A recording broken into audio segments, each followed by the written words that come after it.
Today I will be talking about PCOS, also known as polycystic ovarian syndrome. 1 in 10 women in the United States lives with PCOS, that is a fertile age, from the ages of 25 to 40. 5 million women also live with PCOS. You can find symptoms of PCOS in a girl as young as 11 years old. So why doesn't every woman know about PCOS? Like many women, I had no knowledge of PCOS. How I personally found out about it was through a doctor's visit while trying to conceive and not being able to. Then I was told that PCOS was many cysts on a woman's ovaries, which causes higher levels of testosterone and infertility. And that was just the 2 basic things that I was told and was put on a regimen of medicine. As soon as I was about 14 years old, I knew something wasn't quite right, but nobody knew of PCOS. So I'm going to tell you about it, and I'm going to tell you about the symptoms, what to look for, and what you can do, so that you can catch it at an earlier age, or catch it in someone that you love at an earlier age, so that they can live a healthy life. Symptoms to look for they're quite embarrassing for a woman, but nothing to be ashamed of because it can be taken care of. Excessive hair growth, acne, male pattern baldness in some women, excessive gain weight in the stomach area, and problems with obesity.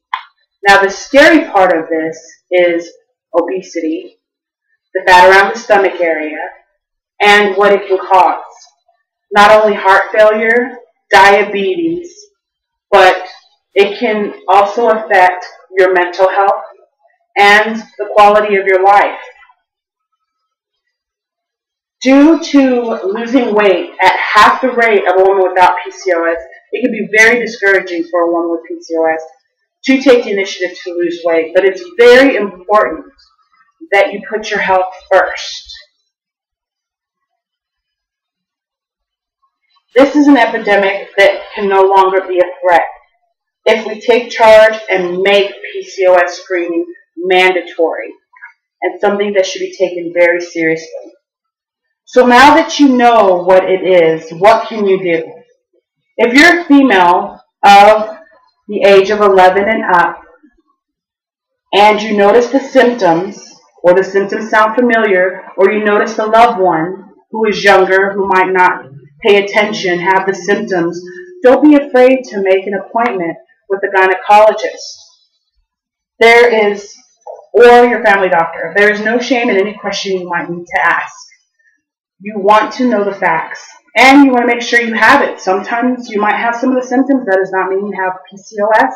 How a lot of women find out about it is while trying to get pregnant and finding out they can't get pregnant. That does not mean you will never be able to get pregnant. There is medication and a healthier lifestyle, and if you choose to follow these things, you can help conquer most of your symptoms. There's not a cure for PCOS, but you can have it in control in your life.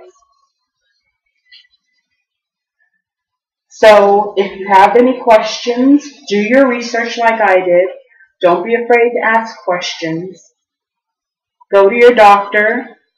If you find out you do have polycystic ovarian syndrome, make sure you take your medicine, make it a priority, don't give up hope, and take charge of your life. That way you can live a happier life and pass on the knowledge. That way this epidemic can be something that we get rid of, and no woman has to suffer with PCOS or PCOS-related death. Thank you.